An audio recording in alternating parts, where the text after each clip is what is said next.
I want to try a thought experiment today that feels a little risky or maybe just vulnerable. Let's imagine the parents of humanity, the entities or the force or whatever you want to call it that gave life and breath to this world. And let's imagine them sitting down right now, today, in 2026, and just watching us, watching what their kids have done with the place.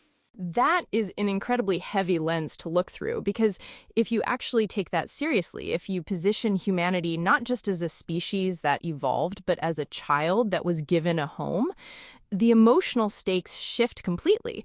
You aren't just looking at policy failures or historical trends anymore. You're looking at a family dynamic. And I think the first thing that hits you if you're looking through the eyes of those parents is this overwhelming cocktail of pride and what we are capable of, but also this deep, almost paralyzing sorrow. It's the sorrow of watching a kid who has all the potential in the world just absolutely squander their inheritance. Squander the inheritance. That's a sharp way to put it, because it really is an inheritance. Right. We didn't build the Earth. We inherited it. And there's something about the way we interact with the planet right now that feels exactly like a teenager trashing the house while the parents are away, completely oblivious to the fact that they still have to live there tomorrow. I was looking at the way we treat the environment, and it's not just careless. It feels actively self-destructive. If you're the parent who carefully planted the garden and you come back and your kid has paved over it to build a parking lot they don't even need, you wouldn't just be angry, you'd be heartbroken at the lack of understanding. The lack of reverence. It's not just a management failure, it's a spiritual failure. Exactly. We treat the earth like a hardware store. We just walk in, take the materials we want, and leave the trash in the aisles. And the parents are watching this thinking, we made this to sustain you. We made it beautiful so it would nourish your spirit, not just your stomach. And you're just burning it down. There's a profound disconnect between the gift that was given and the way the recipient is handling it. And I think that's where the grief starts. It's not just about rising sea levels or parts per million of carbon. It's about the relationship to the home. Let's put some numbers to that hardware store analogy, because it's actually getting worse, not better, despite all our talk about sustainability. The Forest Declaration assessment from just late last year showed we lost 8.1 million hectares of forest in 2024 alone. 8.1 million hectares. It's a number so big the brain refuses to actually visualize it. It just becomes math. It's 63% higher than the trajectory we need to actually halt deforestation by 2030. We are completely off track. We're moving backward. And that's the thing that would frustrate the parents, isn't it?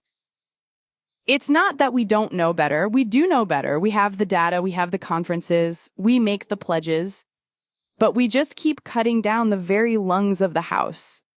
We're literally dismantling the walls of the shelter we need to survive, knowing full well that a storm is coming. If you're a parent watching that, you're screaming through the glass. You're saying, stop, you need that. We're treating the house like a liquidation sale. Yes, everything must go. And it's driven by this weird myopia.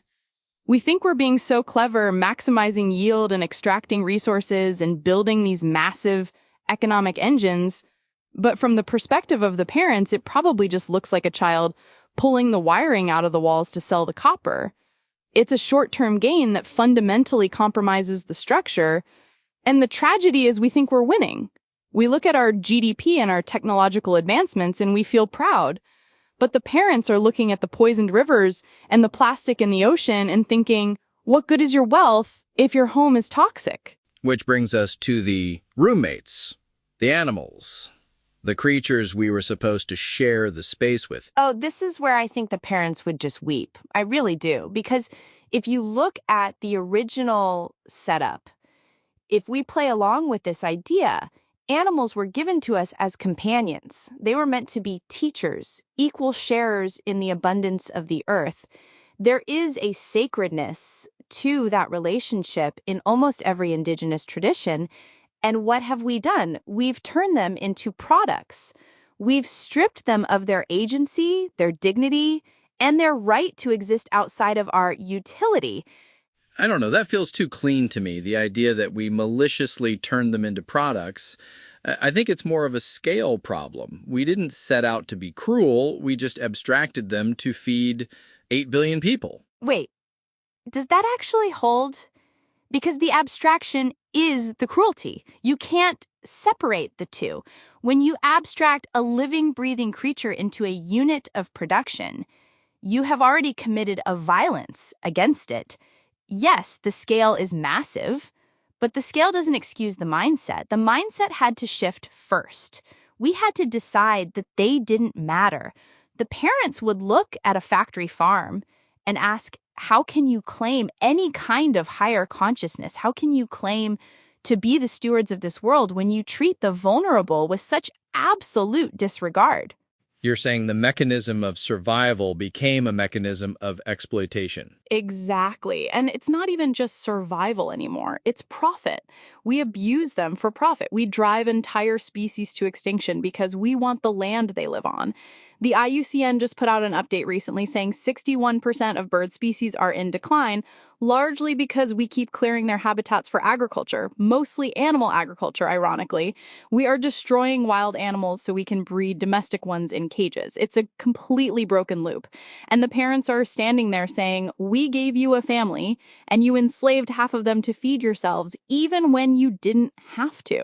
It's a structural failure of empathy.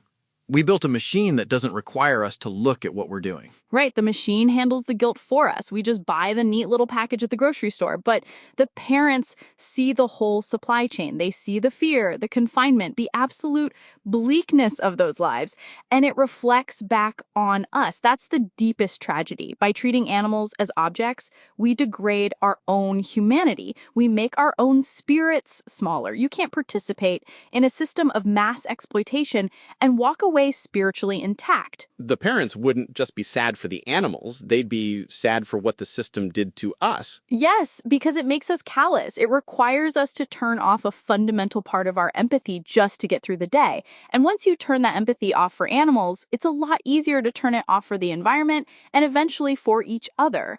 It's a numbing agent. We are practicing cruelty at a societal level, and that practice shapes who we become. Actually, no, the more interesting thing is that we don't even see it as cruelty. We see it as efficiency. And that might be the most terrifying part to a parent.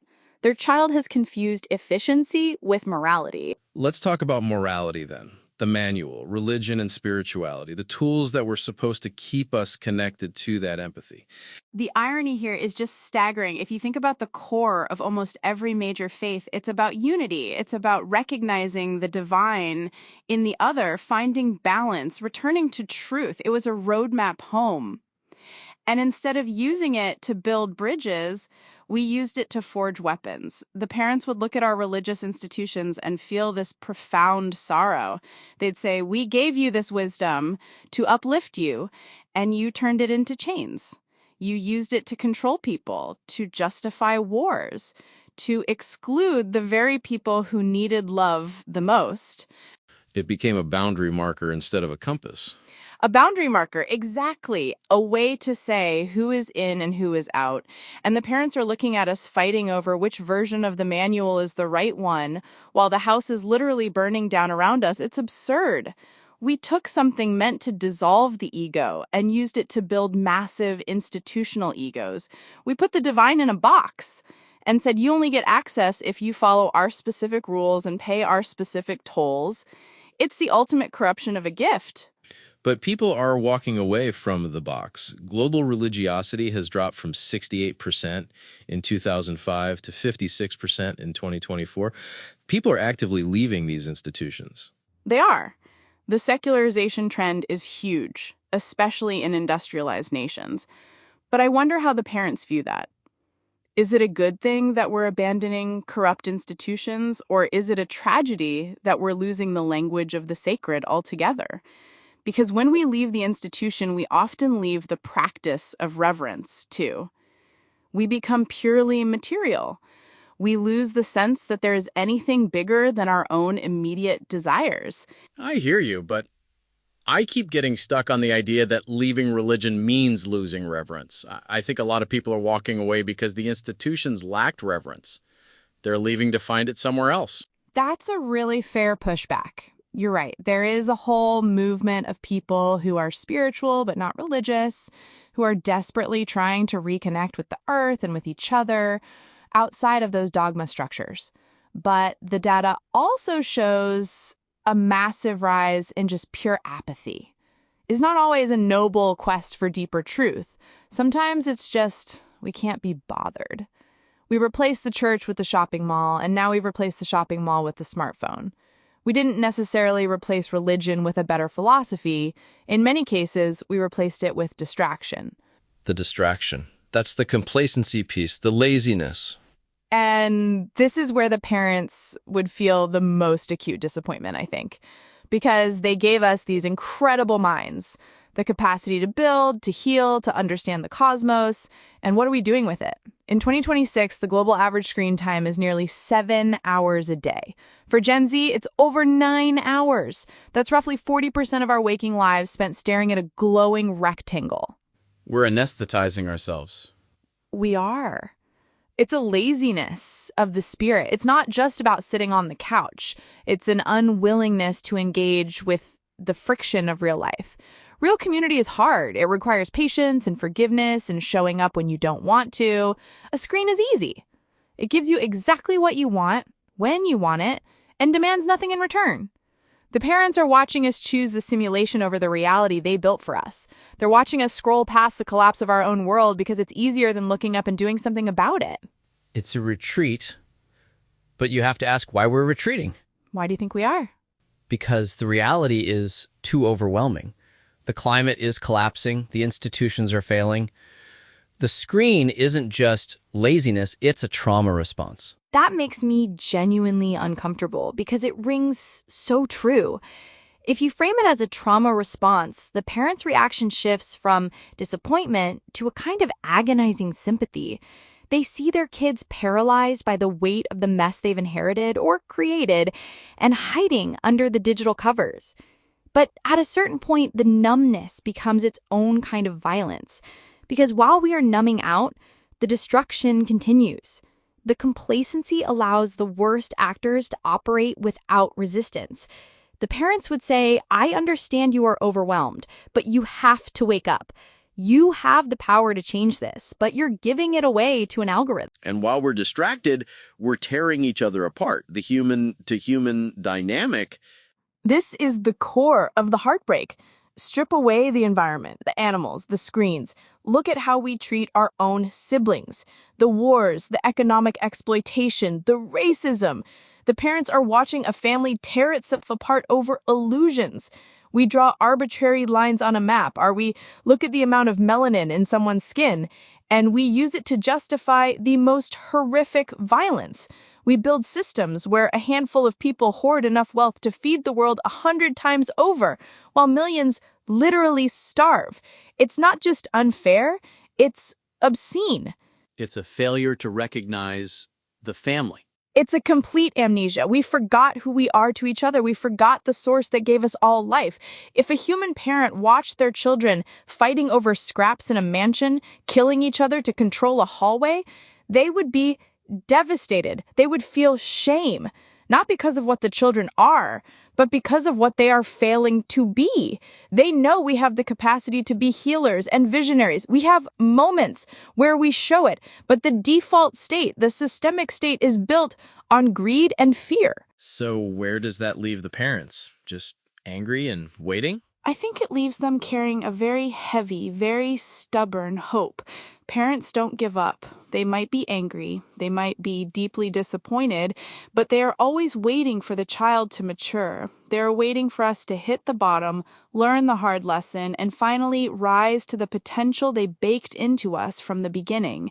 The tragedy is just how much unnecessary suffering we're putting ourselves and everything else through before we finally wake up. It's a strange thing to sit with, the idea that we are both the disappointment and the only hope for repairing the house. It forces you to look at your own hands and figure out what you're actually building. Send this conversation to someone you think is ready to look at what we're building. It's time we start talking about the house.